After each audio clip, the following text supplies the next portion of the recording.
가을이 오니까 또 생각나는 것들이 바로 결혼인 것 같습니다. 많은 청년이 결혼식을 통하여 가정을 이루는 것을 이제 봅니다. 저도 9월 달에는 거의 매주 토요일 4번 다 결혼식 청첩장을 받았습니다. 내일부터 시작해서. 그러니까 토요일마다 이렇게 결혼식을 올리는 걸 보면 확실히 가을이 왔구나 하는 생각을 또 하게 됩니다. 저도 이제 또 셋째 주에는 결혼 주례를 할 텐데요. 제가 결혼식 주례를 하면서 좀 생각이 좀 많아지고 있습니다. 자연스럽게 결혼이 무엇인가 생각하게 되고, 결혼을 통하여 이루어지는 부부와 가정, 어떤 의미가 있을까, 이렇게 생각을 하게 됩니다. 결혼은 남녀가 만나서 부부가 되는 일입니다. 그리고 자녀를 잉태하고 또 가정을 가꾸어 갑니다. 결혼은 하나님이 주신 아주 복된 선물입니다. 하지만 결혼의 행복은 또 저절로 이루어지는 것은 아닙니다. 선물이 빛이 나게 하려면 많은 노력이 필요합니다. 특별히 이 결혼한 부부들이 서로를 향한 그 의무를 잘 감당할 때 결혼이라고 하는 이 선물을 아름답게 할 수가 있습니다. 그래서 항상 우리는 우리의 가정은 어떤가, 나의 결혼 생활은 어떤가, 우리의 부부는 어떤가 이렇게 돌아보는 게 참 중요합니다. 물론 이제 앞으로 결혼을 해야 될 분들도 그런 생각을 가지고 있어야 되는 겁니다. 나는 어떤 결혼을 하고 어떤 모습으로 살아가고 싶은가, 이런 것을 잘 생각해보고 또 그게 걸맞게 준비하고 기도하는 것이 참 필요하다 생각을 합니다. 오늘 이제 바울은 고린도 7장에서 이 결혼의 문제를 다루면서 우리에게 아주 의미 있는 그런 가르침을 주고 있습니다. 바울은 고린도서 6장에서 음행에 대한 문제를 다루었습니다. 교회가 음행 때문에 엉망진창이 되었던 거죠. 우리는 성령이 거하시는 거룩한 전임에도 불구하고 이제 많은 사람들이 이 거룩한 성전을 아주 추하고 더럽게 만드는 상황들을 이제 바울은 보았고, 그래서 너희가 성령의 전이다 라고 하는 사실을 아주 강력하게 강조하고 있는 것을 보게 됩니다. 그리고 이제 7장에 들어와서는 결혼의 문제를 다룹니다. 그러니까 6장에서는 음행의 문제를 다루고 7장에서는 결혼의 문제를 다룹니다. 이 두 가지가 어떤 연관이 있을까? 그래서 왜 음행 다음에 결혼의 문제를 다룰까? 이것은 고린도 교회가 오해하고 있는 부분이 있기 때문에 그런 것입니다. 다시 말한다면 결혼에 대한 오해가 음행의 문제를 낳았고, 음행에 대한 바른 이해를 가질 때 결혼이 온전해질 수 있음을 보여주고 있기 때문에 그런 것입니다.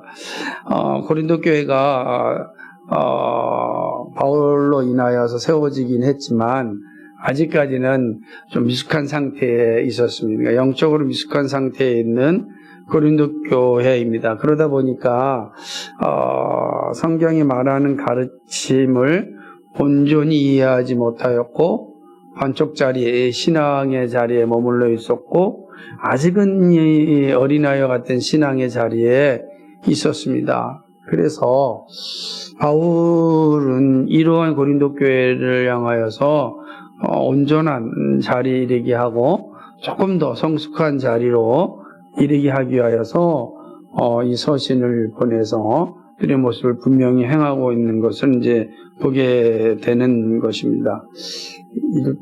이게 좀 선풍기가 너무 커가지고. 그래서 이 모습들이 고린도 교회에게 매우 중요하기 때문에 이렇게 7장에 와서는 바로 잡기 위하여 결혼의 문제를 잘 다루고 있는 것입니다.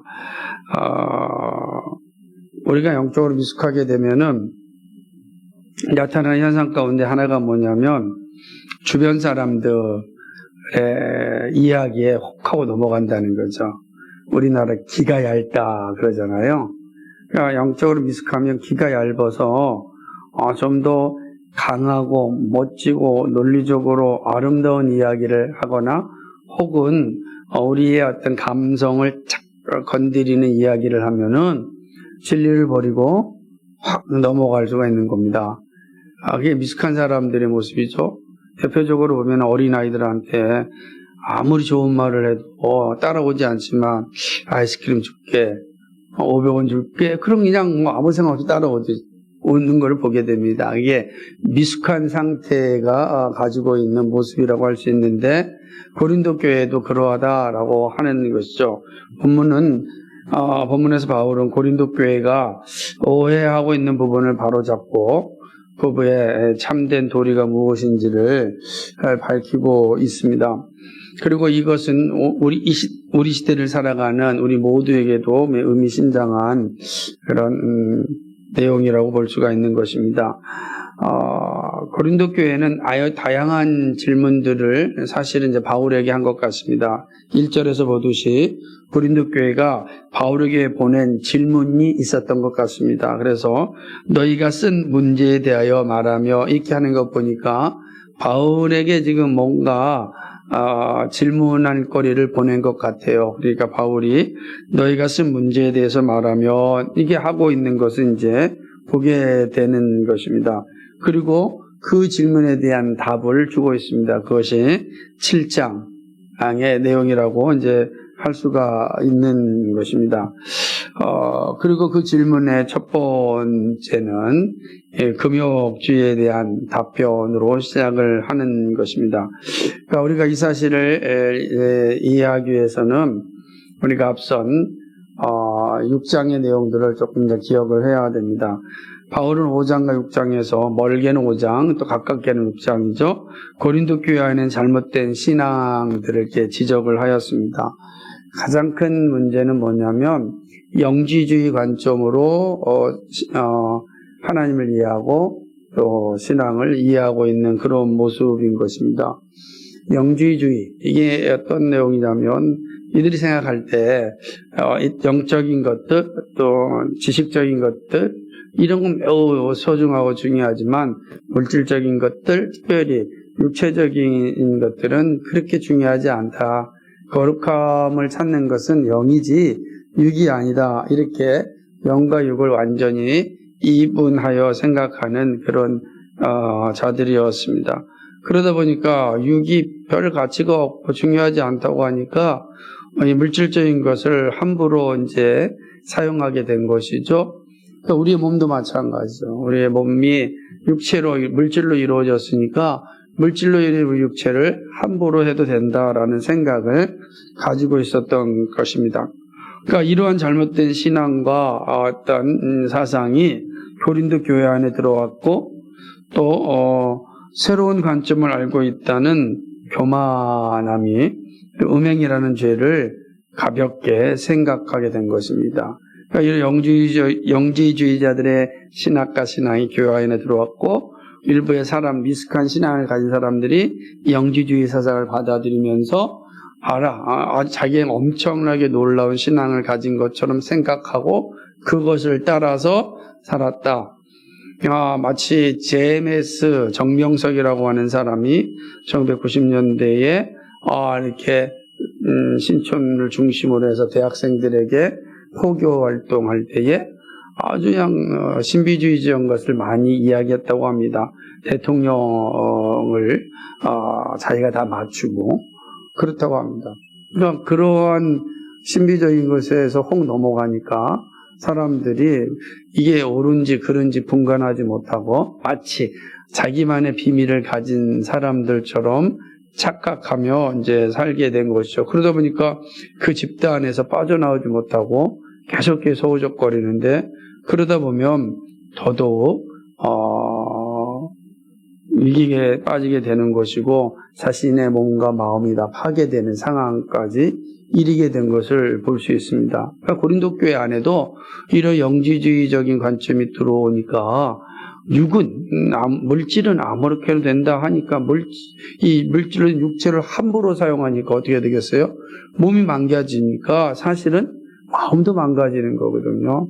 거의 이런 어떤 끔찍한 일들이 고린도 교회에서 일어나고 있음에도 불구하고 자신들이 가진 지식이 탁월하다라고 하는 교만 때문에 이 바른 복음을 듣지 않았던 것입니다.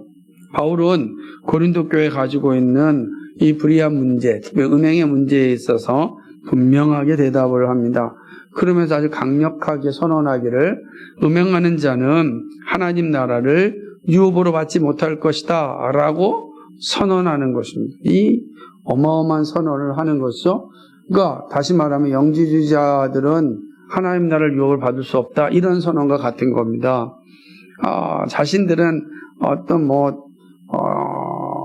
새로운 지식, 남이 알 수 없는 정말 비밀한 계시를 받아서 아주 새로운 세상을 꿈꾸는 것 같았지만 바울은 그들을 향하여 하나님 나라를 유업을 받지 못한다라고 선언했으니 얼마나 충격이겠습니까?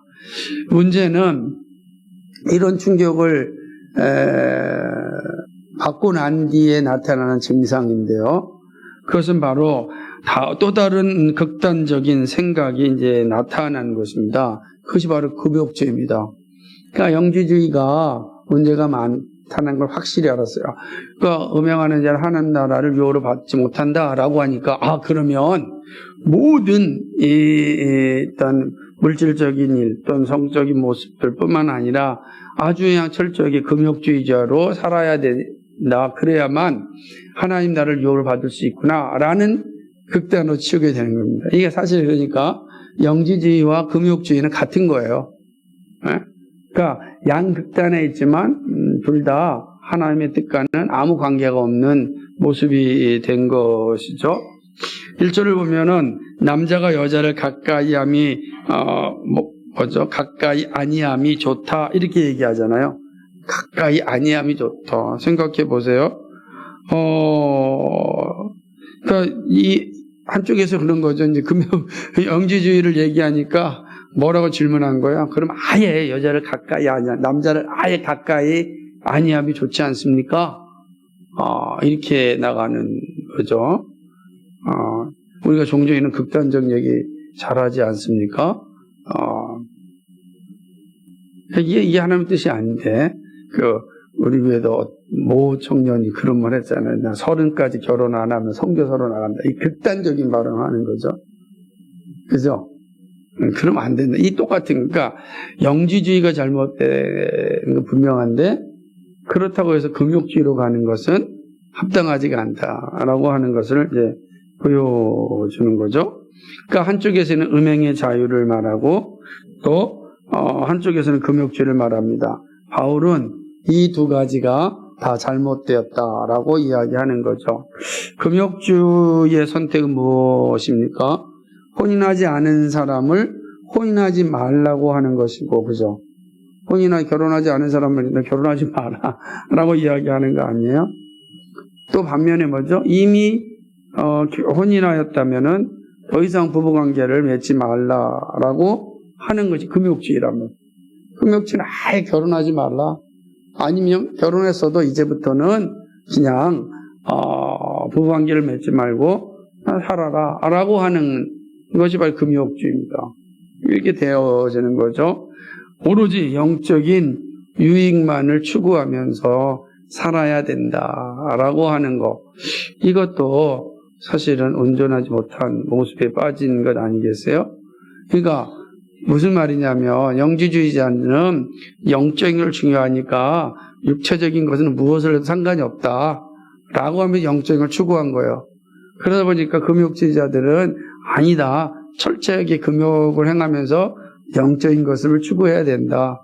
그래서 사실 똑같다는 거예요. 그건 하나님의 뜻과 아무 관계가 없는 모습을 가지고 있다라고 하는 것입니다.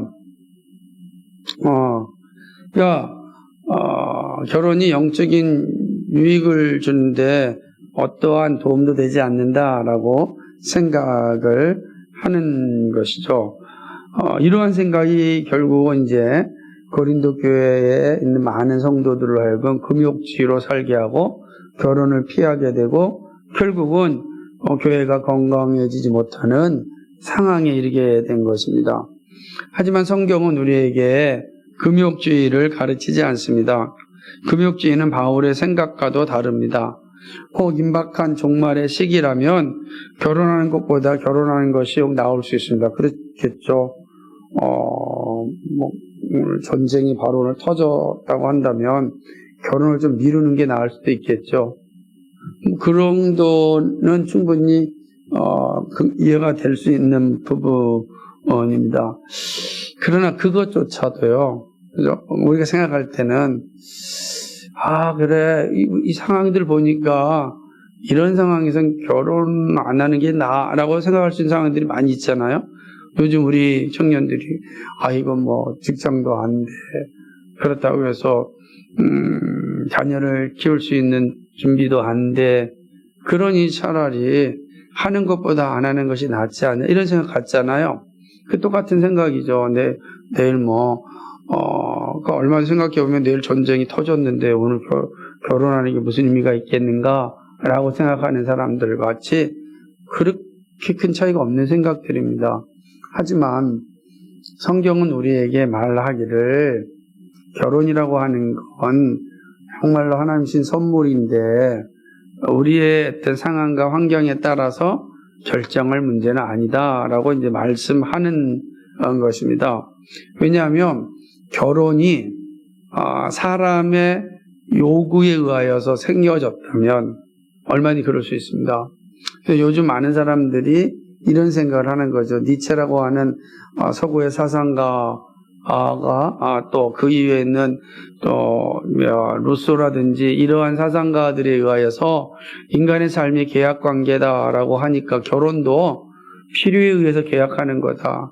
결국은 60년대 사르트르와 보르 같은 사람들은 결국은 계약 결혼을 했고 오늘날 결혼하고 나서도 1년 동안은 결혼 신고를 하지 말아야 된다. 이런 게 아직 흘러나오는 거 아니겠어요? 그래서 시대가 그런 거예요. 그러면 왜 그런 생각을 가지게 되었는가? 결혼은 인간의 계약이고 필요에 의해서 세워진 제도이기 때문에 이렇게 생각하면 가능하죠. 그 필요하기 때문에 만들어졌다면 필요가 사라지면 하면 안 되죠. 그러잖아요.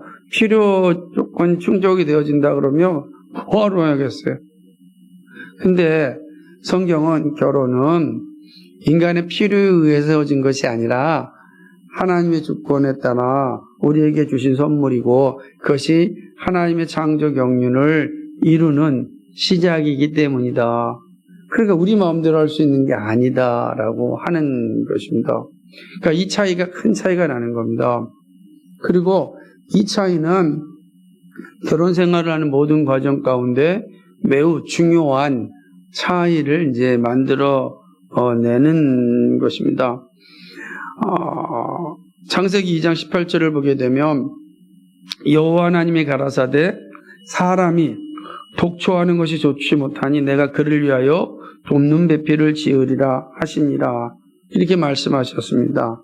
무슨 말이냐면 함께 있는 것이 하나님 보시기에 좋은 거예요. 함께 있는 것이 하나님의 뜻이다 라는 것이에요.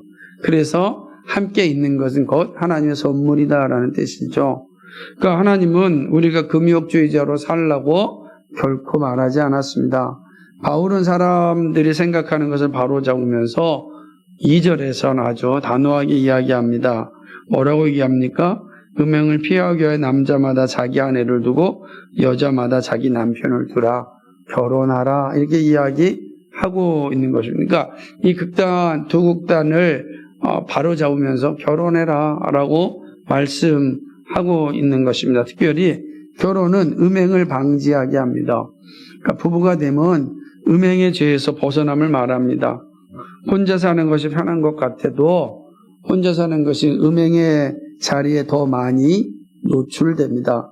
그러므로 성령의 전으로서의 순결함을 지키기 위해서 결혼하라는 겁니다. 그래서 이거 되게 중요하죠. 부부보다 혼자 있을 때 더 많이 이 죄에 노출되기 때문에 그렇습니다. 성경은 우리에게 성적인 방종을 용납하지 않습니다.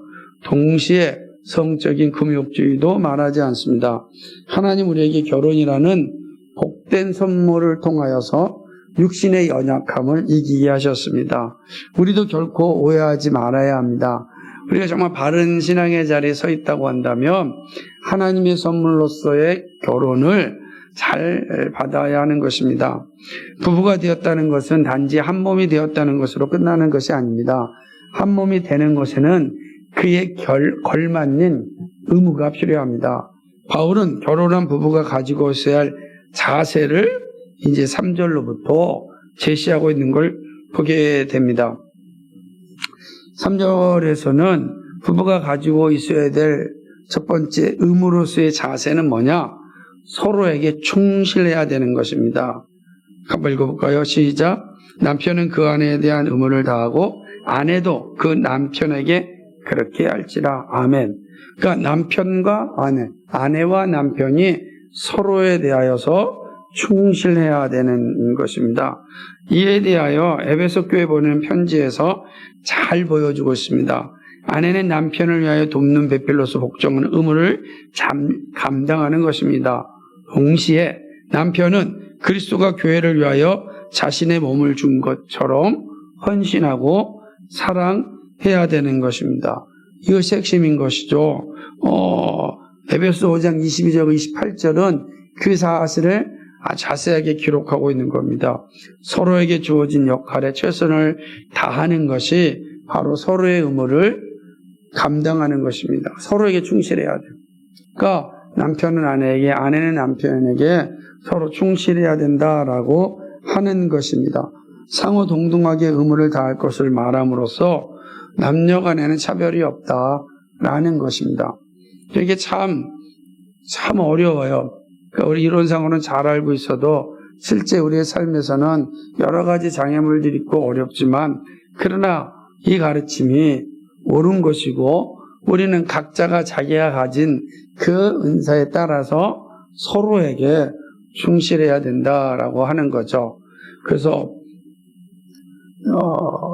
남편은 돕는 배필인 아내가 없이는 온전하지 못하기 때문에 온전함을 위하여 아내가 반드시 필요하고 아내 역시 남편의 사랑과 존중을 받을 때 온전해질 수 있기 때문에 역시 또 남편의 존재가 필요하다라고 하는 것입니다.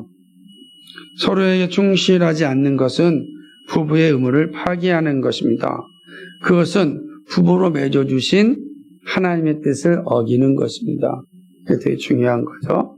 그래서 결혼을 잘 하기 위해서는 이게 되게 중요하다.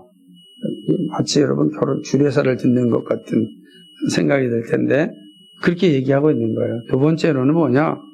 서로 주장하지 않는 겁니다. 부부가 되면 주장하다라는 것은 뭐냐면 권력을 행사하다 이런 뜻입니다. 그러니까 자기 권력을 행사하는 것이죠. 그러니까 자신의 뜻대로 권력을 행사하고 사용하는 거, 이게 주장하다인데 서로 주장하지 않는 것이 부부에 대한 서로의 의무다라고 하는 것입니다. 결혼을 하였으면 이제 상대방과 함께 나누어야 됩니다.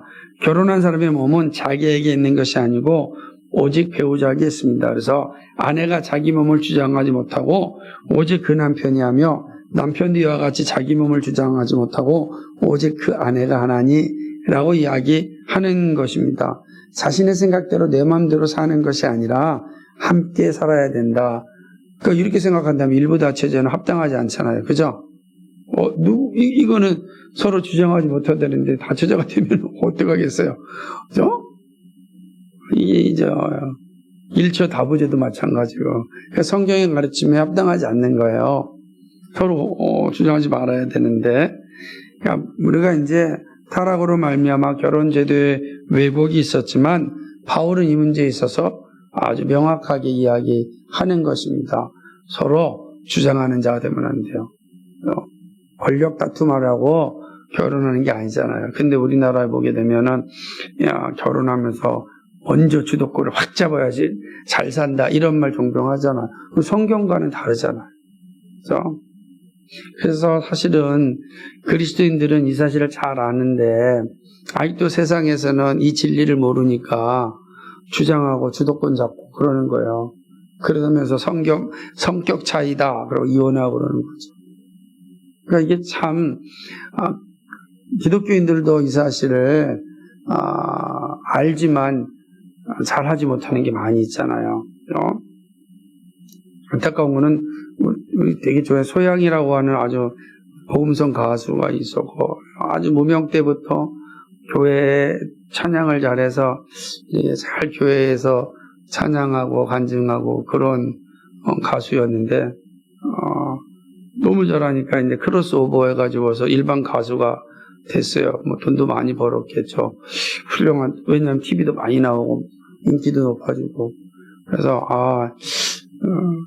남편과 함께 같이 CCM 가수였기 때문에 참 아름답게 살았는데 저 어제 기사 보니까 2년 전에 이혼했다 그러더라고요. 그래서 참 아쉽잖아요. 그리고 서로를 향하여 좋은 길로 가기로 했다. 좋은 길 가겠죠. 근데 우리가 그리스도인의 입장에 생각해 본다면 좀 아쉽잖아요. 그죠? 끝까지 잘 갔으면 얼마나 좋았을까. 그러니까 서로 주장하게 되면 사실은 함께 갈 수가 없다라고 하는 거죠. 그 세 번째로는 부부의 의무 중에 하나가 뭐냐면 영적인 유익을 위한 이유 외에는 분방하지 않는 겁니다.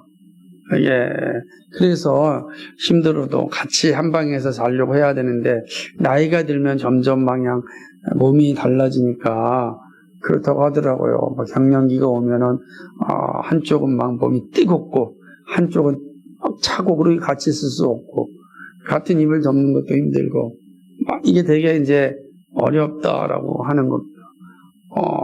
젊을 때는 이렇게 잠버릇도 아주 그냥 기쁨으로 받는데 나이가 들면 그냥 짜증도 나고 참 어려운 게 사람 살아가는 과정인 것 같아요. 그럼에도 불구하고 분방은 하면 안 된다라는 거죠. 같은 방에서 자야 된다. 같은 방에서 싱글 침대를 놓더라도 같은 방에서 자려고 노력해야 된다라고 하는 거죠. 그러나 이제 우리가 기도하기 위하여서 서로 합의하에 잠깐 가끔 제가 기도원 갔다 오겠다. 잠깐 이렇게 말씀 준비하러 또 계획을 잡고 한 주 동안 이렇게 떠나갈 때 허락받고 오케이. 그런 것은 상관이 없지만 그러나 아무런 이유 없이 영적인 유익 없이 분방하는 것은 사단의 시험에 빠지게 되는 거다라고 하는 것이죠. 왜냐하면 이 분방은 합의에서 이루어지는 이유 중에 하나는 이 음행의 문제가 혼자의 문제가 아니라 부부의 문제이기 때문에 그렇습니다. 그래서 분방을 하더라도 일시적으로 해야지 오랫동안 하게 되면 반드시 음행의 죄에 빠질 수가 있다. 그래서 해서는 안 된다라는 것이 이제 성경이 우리에게 가르쳐 주는 거죠.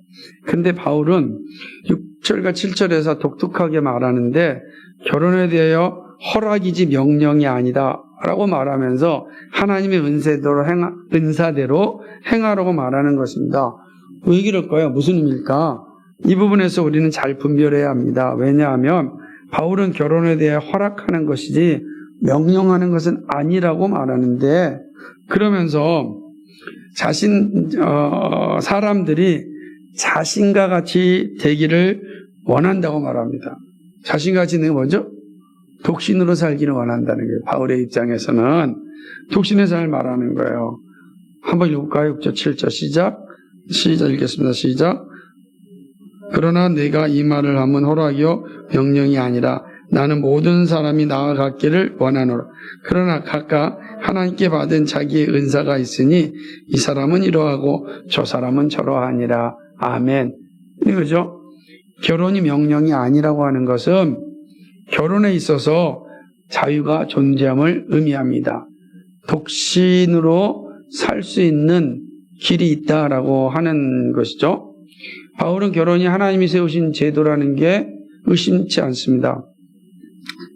예수님도 결혼에 대해 분명하게 말씀하셨고 결혼잔치에도 참여하였습니다. 하지만 때때로 독신의 삶을 살 수 있음을 말하는 것입니다. 독신은 주의 일을 하는 데 있어서 여러모로 유익이 됩니다.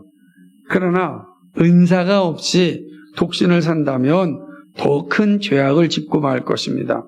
그러므로 함부로 독신을 만해서는 안 되는 것이죠. 그리고 바울은 여기서 독신을 강조하는 것이 아닙니다. 바울은 이러한 오해가 있을 것을 잘 알고 있었습니다.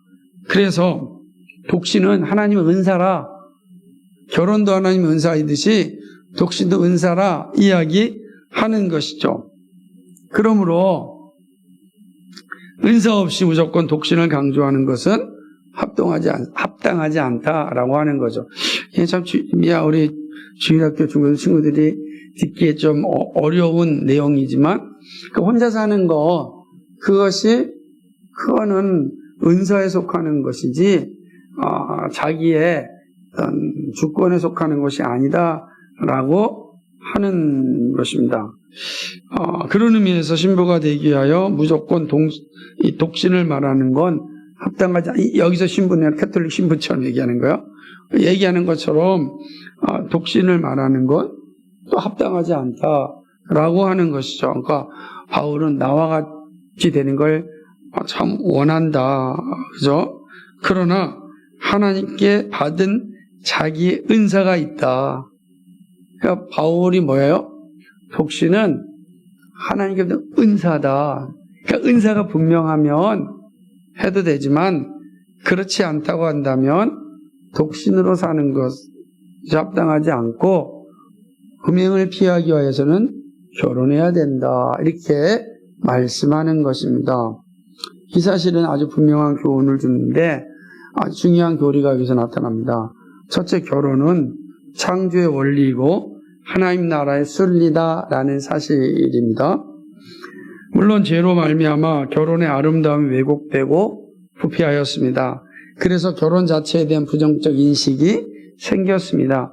그러나 결혼이 하나님 나라의 원리이기에 예수님은 결혼식에 참석하셔서 축복하셨습니다. 그리고 결혼의 참된 의미를 또 회복하셨습니다. 결혼은 하나님 나라를 세우는 시작인 것입니다. 그러니까 성적 금욕주의나 성적 자유는 하나님 뜻이 아닌 것입니다. 우리 시대에 결혼을 비하하고 성의 자유를 부르짖고 근저에는 또 결혼의 부정적인 측면이 부각되어 나타난 그런 모습들이 꽤 많습니다. 부패한 죄인들의 만행으로 인하여 부부의 아름다운 모습들이 무너져 있는 것도 사실입니다. 서로의 욕망이 성격 탓이라고 합리화로 이혼을 하고 성적인 자유를 누리고자 하는 모습도 있습니다. 그러나 이 역시 하나님의 뜻이 아닌 것이죠. 하나님의 뜻은 분명하잖아요. 데살로니가전서 4장 3절 5절에 보니까 하나님의 뜻은 이것이니 너희의 거룩함이라 음란을 버리고 각각 거룩함과 존귀함으로 자기 아내 대할 줄을 알고 하나님을 모르는 이방인과 같이 세욕을 따르지 말고 하면 그렇습니다. 하나님의 뜻은 너희의 거룩함입니다. 그런데 거기서 뭐라고 얘기하냐면 각각 거룩함과 존귀함으로 자기 아내 대할 줄을 알고 이렇게 표현하고 있는 겁니다. 사실은 고대나 지금이나 이 타락한 세상 가운데 힘이 있고 권력이 있다고 하는 이 남자들에 의하여 발생하는 이 악행을 명확하게 지적하고 있는 것이죠. 그리고 자기 아내를 어떻게 대하라는 거예요? 거룩함과 존귀함으로 대하라. 거룩함과 존귀함으로 대하지 않는 자는 반드시 하나님의 심판을 받게 됩니다. 그러니까 이게 중요한 거죠. 그래서 결혼을 할 때도 정말 상대방이 나를 거룩하고 존귀하게 여기고 있는가, 아니면 단지 보이는 외적인 조건에 의하여서 나를 대하고 있는가 잘 살펴볼 필요가 있는 거죠. 하나님의 뜻은 여기에 있기 때문에 그렇습니다. 이 거룩함은 개인의 모습을 넘어 부부의 자리에 이르게 되는 것이죠. 거듭난 그리스도인은 창조의 선물을 누리고 증거해야 됩니다. 두 번째, 결혼은 하나님이 주신 유익한 선물입니다. 아주 무익한 게 아니다. 결혼은 창조의 선물이기에 유익합니다. 동시에 타락한 세상에도 유익합니다. 그러니까 우리에겐 당연히 유익한데 이 부패한 세상 가운데서도 결혼은 매우 유익한 선물입니다. 결혼이 주는 유익한 선물은 우선 음행을 피하게 합니다. 죄의 자리에 서지 않게 하죠. 그렇지 않습니까? 그리고 하나님의 뜻인 거룩함을 이루게 하는 거죠. 그래서 이 결혼은 유익한 선물이에요. 이게 이제 성경이 우리 가르쳐 주는 거예요. 무익하지 않다. 창조의 선물 원리이고 유익한 선물이다 하는 거죠. 세 번째로는 결혼은 서로에게 의무를 감당할 때 건강하게 유지됩니다. 이게 되게 중요하죠. 앞서처럼 서로에게 충실하고 주장하지 않고 오랫동안 분방하지 않는 것은 기본적인 의무입니다. 특별히 오랫동안 떨어진 부부의 모습 가운데 사단은 언제나 틈을 노립니다. 그래서 가장 많이 드는 안타까움은 뭐냐면은 그 기러기 부부 내용 가운데 수없이 많은 사단이 틈타서 가족이 깨어지는 걸 보지 않습니까? 부부가 헤어져서 서로 아이들을 키우고 그게 그 결혼이 아닙니다. 그리고 부부는 자녀에 우선합니다. 부부는 자녀에 우선하는 거예요. 그러니까 부모가 우선이 아니라 자녀가 우선이 아니고 부부가 우선인 것입니다. 그런데 어떻게 부부가 자녀를 위해서 갈라져 살아갑니까? 그 성경 원리를 벗어나는 거예요. 그렇게 하면 안 되는 겁니다. 아무리 좋은 의도가 있다 할지라도 그것은 합당하지 않다. 이 원리를 잘 지켰으면 좋겠다. 이게 이제 세상 사람들은 이 원리에 아무 관심이 없지만 성경이 이렇게 가르치잖아요. 근데 많은 그리스도인이 이 가르침을 좀 받아서 살아야 되는데 그렇지 않는 이유는 이 세상 욕망이 더 커지니까 세상 욕망으로 인하여서 하나님이 가르친 부부의 관계를 깨버리는 거예요. 자녀들을 욕망의 도구로 삼잖아요. 그 탐욕의 도구로 삼아가지고서 그냥 더 많이 가르치고 더 좋은 데서 가르치다가 보니까 어떻게 되겠습니까? 부부가 깨어지는 겁니다. 깨어진 부부 속에서 자라는 아이들이 과연 결혼에 대해서 아름답게 생각하겠습니까? 혹 결혼한다 할지라도 결코 아름다운 결혼 생활을 보장할 수 있겠습니까? 모두가 다 깨어졌기 때문에 아름다운 결혼 생활을 할 수 없다, 그런 게 아닙니다. 그런 뜻을 말하는 게 아닙니다. 이런 모습들을 잘 생각해야 되는데 예수 믿지 않는 사람들은 다 탐욕의 화신이니까 그렇다고 칩시다. 그러나 그리스도인들은 이런 자리에 서는 것은 합당하지 않습니다. 그러니까 부부가 건강할 때 가족이 건강하고 자녀들이 건강하고 그 다음에 교회가 건실하고 국가가 행복하는 것입니다. 이게 되게 중요한 거죠. 그래서 바울이 에베소 교회는 보내는 편지에 부부의 의무에 대하여 이렇게 강조합니다. 그러나 너희도 각각 자기 아내 사랑하기를 자신같이 하고 아내도 자기 남편을 존경하라. 서로 사랑하고 존경하는 거, 그게 건강한 가정을 유지하는, 결혼 생활을 유지하는 거다. 그게 되게 중요해요. 서로 사랑하고 존중하고 사랑하는 거. 이게 한편만이라도 이렇게 하면 결혼 생활이 유지돼요. 놀랍지 않습니까? 그러나 난 못하겠다. 그럼 이제 성격 탓이라고 끝나는 겁니다. 참 쉽지 않죠? 네 번째, 결혼과 독신은 하나님께 받은 은사라. 이 교훈이에요. 두말할 필요가 없죠. 그죠? 다 은사입니다. 우리 시대는 독신이라는 말이 비혼주의라는 말로 사용합니다. 그러나 여기에는 독신과 독신주의자의 관점과는 서로 다릅니다. 그러니까 비혼과 비혼주의는 사상의 관점이라고 한다면 독신과 이 독신이라고 하는 이 말은 성경의 관점이다라고 하는 거죠. 그러니까 이제 비혼 서로 철저하게 주도권이 누구에게 있냐면 자신에게 있는 거예요. 난 결혼하지 않겠다라고 하는 거죠. 그러니까 비혼은 아직 결혼을 하지 않은 상태. 그러니까 결혼할 수 있는 걸 비혼이라고 그러고, 비혼주의는 철저히 결혼하지 않겠다라고 하는 겁니다. 성경은 독신주의는 다 은사의 측면에서 보는 거예요. 독신, 홀로 있는 거 아직 결혼하지 않은 상태죠. 독신주의자, 비교한다면 하나님의 은사로 말미암아 독신으로 평생을 살아가는 사람들을 의미하는 거죠. 그러니까 성경이 말하는 독신은 하나님이 주신 특별한 은사입니다. 칼빈은 이러한 은사는 전 인구의 1%밖에 안 될 것이다 라고 말합니다. 그것도 엄청난 거예요. 그죠? 1%. 그러니까 사실은 그렇게 많지가 않아요. 독신은 많지가 않은 거죠. 그러니까 마치 이런 의도로 잘 생각해 본다면 우리가 잘 생각해야 되는 것이죠. 예수님께서 말씀하실 때 사실은 이제 이 결혼과 독신의 문제를 이야기하면서 마태복음 19장 11절에 이런 말씀입니다. 예수께서 가라사대 사람마다 이 말을 받지 못하고 오직 타고난 자라야 할 것이다 그랬습니다. 그러니까 그건 이제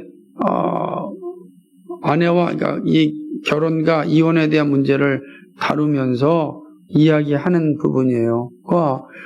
타고난 자, 다시 말해 하나님께 은사를 주셨으면 할 수 있지만 그러지 않으면 하지 말라라고 하는 것입니다. 그러니까 내가 독신의 은사가 있는지 확인하려면 마음으로도 음행의 죄에서 자유한지 보셔야 되는 거죠.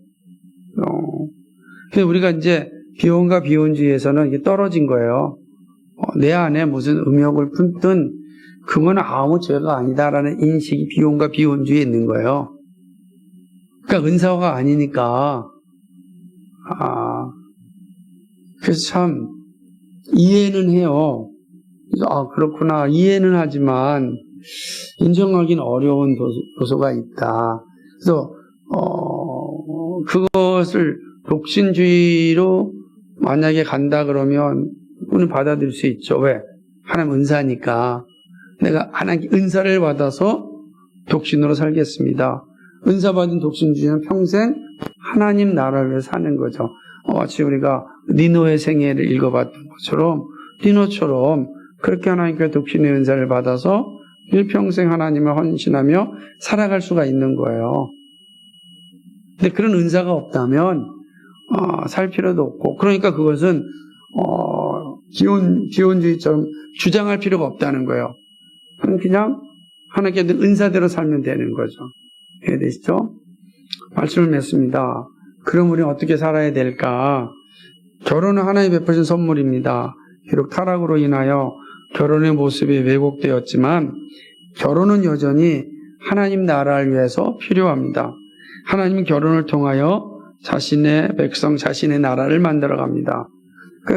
그런 측면에서 동성결혼이라는 건 하나님의 뜻과는 사실 부합하지 않습니다. 결혼은 두 남녀 사이에 이루어지는 일입니다.